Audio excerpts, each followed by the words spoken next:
Hi friends, welcome to Jemshi's Kitchen. ഇന്ന് ഞാൻ നിങ്ങളുമായി ഷെയർ ചെയ്യുന്നത് ഒരു ചില്ലി ചിക്കൻ്റെ റെസിപ്പിയാണ്. വളരെ എളുപ്പത്തിൽ തന്നെ തയ്യാറാക്കാവുന്ന ഒന്നാണിത്. ഡ്രൈ ചില്ലി ചിക്കനാണ്. ഗ്രേവി വേണമെന്നുണ്ടെങ്കിൽ ഇതിൽ ഇൻഗ്രീഡിയൻസ് ഒക്കെ കുറച്ച് കൂടുതൽ ചേർത്താൽ മതി. അപ്പോൾ നമുക്ക് വേഗം തന്നെ എങ്ങനെയാണ് ഈ ചില്ലി ചിക്കൻ തയ്യാറാക്കുന്നത് നോക്കാം. അതിനായി ഞാനിവിടെ 1 കിലോ ചിക്കനാണ് എടുത്തിട്ടുള്ളത്.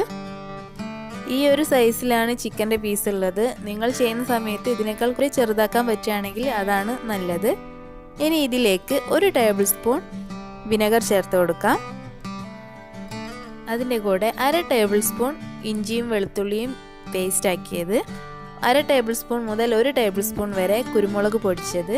ഞാനിപ്പോൾ 1 ടേബിൾ സ്പൂൺ ഉപയോഗിച്ചിട്ടുണ്ട്. നല്ല എരിവ് വേണ്ടിയിട്ട് നിങ്ങൾക്ക് കുറയ്ക്കാവുന്നതാണ്. ഇനി ഇതിലേക്ക് 1/2 ടീസ്പൂൺ ഗരം മസാല ചേർക്കാം.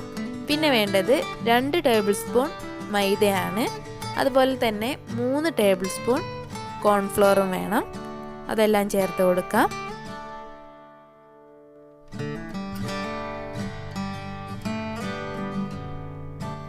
ഇനി ഇതിലേക്ക് ആവശ്യത്തിനുള്ള ഉപ്പും ചേർത്ത് കൊടുക്കാം.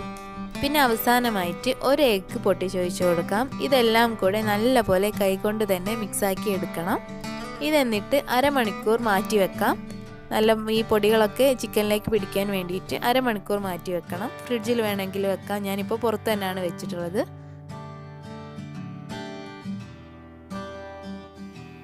ഇതായിപ്പോൾ ഞാൻ ചിക്കനിലെല്ലാം നല്ലപോലെ മിക്സാക്കി എടുത്തിട്ടുണ്ട്. ഇതിനി മാറ്റി വെക്കാം. ആ സമയം കൊണ്ട് നമുക്ക് ഇതിലേക്കുള്ള സവാളയും ക്യാപ്സിക്കം ഒക്കെ അരിഞ്ഞെടുക്കാം. ഞാനിവിടെ ഒരു വലിയ സൈസുള്ള സവാളയാണ് എടുത്തിട്ടുള്ളത്. ഈ സവാള ഒന്ന് ഇതുപോലെ വലിയ പീസാക്കി സ്ക്വയർ പീസാക്കിയിട്ട് കട്ട് ചെയ്ത് കൊടുക്കാം.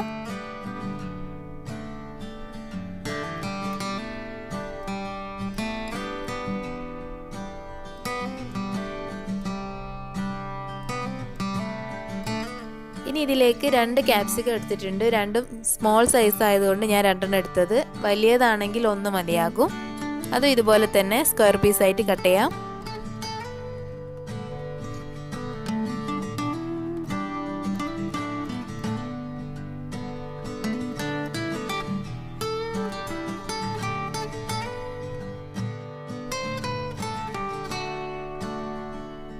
ചെറിയൊരു പീസ് ഇഞ്ചി എടുത്തിട്ടുണ്ട്. അതും നീളത്തിൽ തന്നെ കട്ട് ചെയ്തെടുക്കാം. ഇപ്പോൾ അരമണിക്കൂർ ആയിട്ടുണ്ട്. ഇനി നമുക്ക് ചിക്കൻ ഒന്ന് ഫ്രൈ ചെയ്തെടുക്കാം. അതിന് ഒരു പാനിലേക്ക് ഞാൻ ആവശ്യത്തിനുള്ള ഓയിൽ ഒഴിച്ചിട്ടുണ്ട്. വെളിച്ചെണ്ണയിൽ ഇത് ചെയ്യണ്ട, ഓയിലിൽ ചെയ്യുന്നതാണ് നല്ലത്. ഓയിലൊന്ന് ചൂടായിട്ടുണ്ടെങ്കിൽ നമുക്ക് ചിക്കൻ പീസൊക്കെ ഇതിലേക്കിട്ട് ഒന്ന് ഫ്രൈ ചെയ്തെടുക്കണം. ഒരു ഭാഗം ഒന്ന് വെന്ത് കഴിഞ്ഞിട്ടുണ്ടെങ്കിൽ മറിച്ചിട്ട് കൊടുക്കാം. മീഡിയം ഫ്ലെയിമിലാണ് ഞാൻ വെച്ചിട്ടുള്ളത്. ഈ ചിക്കൻ ഇങ്ങനെ കഴിക്കാൻ നല്ല ടേസ്റ്റാണ് കേട്ടോ. സോസൊന്നും ചേർക്കാതെ തന്നെ ഇതുപോലെ ഫ്രൈ ചെയ്ത് കഴിക്കാൻ നല്ല ടേസ്റ്റാണ്. ഇതായിപ്പോൾ ചിക്കനൊക്കെ ഇവിടെ റെഡി ആയിട്ടുണ്ട്. ഇനി നമുക്കിതിൽ നിന്ന് കോരി മാറ്റാം. അതുപോലെ ബാക്കിയുള്ള ചിക്കനും ചെയ്തെടുക്കാം. ഇനി വേറൊരു പാനിലേക്ക് 2 ടേബിൾ സ്പൂൺ ഓയിൽ ഒഴിച്ചു കൊടുക്കാം. ചിക്കൻ ഫ്രൈ ചെയ്ത ഓയിൽ തന്നെയാണ് ഞാൻ ഉപയോഗിച്ചിട്ടുള്ളത്. അതിലേക്ക് നേരത്തെ അരിഞ്ഞു വെച്ച ഇഞ്ചി ചേർക്കാം. പിന്നെ ക്യാപ്സിക്കവും വലിയുള്ളിയും ചേർക്കാം.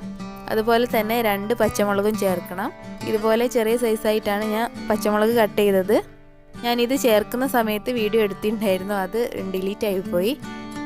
ഇതെല്ലാം ഒന്ന് ചെറുതായി വാടി വന്നാൽ മതി. ആ സമയത്ത് ഇതിലേക്ക് 2 ടേബിൾ സ്പൂൺ സോയാ സോസും 2 ടേബിൾ സ്പൂൺ ചില്ലി സോസും ചേർത്ത് കൊടുക്കാം. അതിൻ്റെ കൂടെ തന്നെ 3 ടേബിൾ സ്പൂൺ ടൊമാറ്റോ കെച്ചപ്പ് ചേർക്കാം. നിങ്ങൾക്ക് വേണമെങ്കിൽ 4 ടേബിൾ സ്പൂൺ വരെ ചേർക്കാവുന്നതാണ്. അതിൻ്റെ ഒരു ടേസ്റ്റ് ഇഷ്ടമുള്ളവർക്ക് 4 ടേബിൾ സ്പൂൺ വരെ ചേർക്കാം.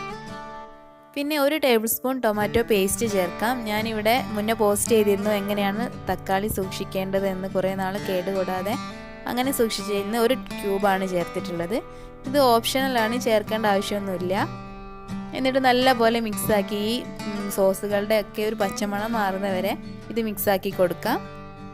അതിനുശേഷം ഇതിലേക്ക് കോൺഫ്ലവർ മിക്സ് ചേർക്കാം. 1 ടീസ്പൂൺ കോൺഫ്ലവർ 1/2 കപ്പ് വെള്ളത്തിൽ മിക്സാക്കി എടുത്തതാണ്. ഇതുകൂടെ ചേർത്ത് ഈ കോൺഫ്ലവറിൻ്റെ ഈ ഒരു പച്ചമണം മാറുന്നവരെ ഇതൊന്ന് വേവിച്ചെടുക്കണം.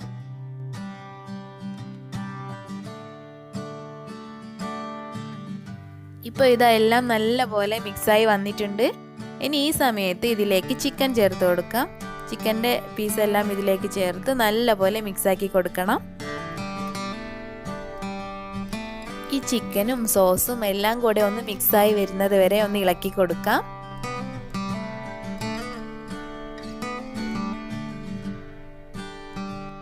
അവസാനമായിട്ട് ഞാൻ ഇതിലേക്ക് കുറച്ച് സ്പ്രിംഗ് ഓണിയൻ ചേർക്കുന്നുണ്ട്. ഇതുണ്ടെങ്കിൽ മാത്രം ചേർക്കാം, ഇല്ലെങ്കിൽ കുഴപ്പമില്ല. അപ്പോൾ ഇതാ നമ്മുടെ ചില്ലി ചിക്കൻ റെഡി ആയിട്ടുണ്ട്. എത്ര പെട്ടെന്നല്ലേ റെഡി ആയത്. ഇതിപ്പോൾ ഞാൻ ഫ്രൈഡ് റൈസിൻ്റെ കൂടെയാണ് സെർവ് ചെയ്യുന്നത്. ചപ്പാത്തിയുടെ കൂടെയൊക്കെ കഴിക്കാവുന്നതാണ്.